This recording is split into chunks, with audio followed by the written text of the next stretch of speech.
বৃষ্টির দিনে মুড়ি মাখা খাওয়ার মজাই আলাদা। বাইরে যখন টিপ টিপ করে বৃষ্টি পড়ে, চারিপাশে ঠান্ডা আবহাওয়া বিরাজ করে, তখন এক বাটি মুড়ি মাখা যেন মনকে অন্যরকম আনন্দ দেয়।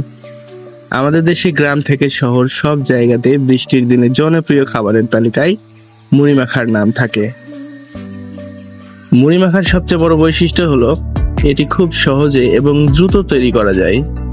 মুড়ির সঙ্গে পেঁয়াজ কুচি, মরিচ কুচি, ধনেপাতা, সরিষার তেল, লবণ এবং ইচ্ছামতো চানাচুর বা ভাজা বাদাম মিশিয়ে নিলেই হয়ে যায় সুস্বাদু মুড়ি মাখা।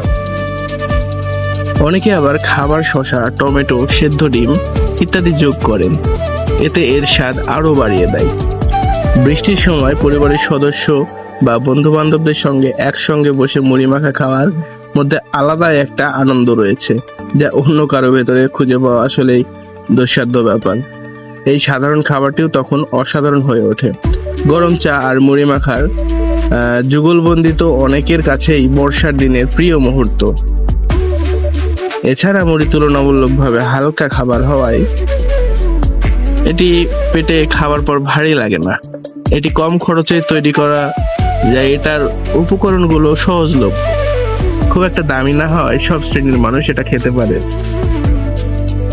সবশেষে বলা যায়, বৃষ্টির দিনে মুড়ি মাখা শুধু একটি খাবার নয়,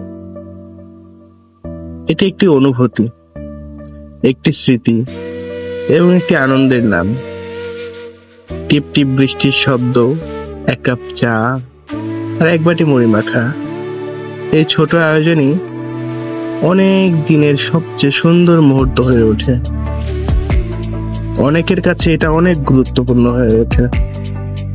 অনেক সময় হাতে অনেক টাকা থাকে, কিন্তু আনন্দ, ফুর্তি এগুলো কিনতে পাওয়া যায় না। আপনি যে আনন্দটুকু এই মুড়ি মাখা খাবার ভেতরে পাবেন, সেটা আসলে অন্য কারো ভেতরে খুঁজে বেরোলেও পাবেন না।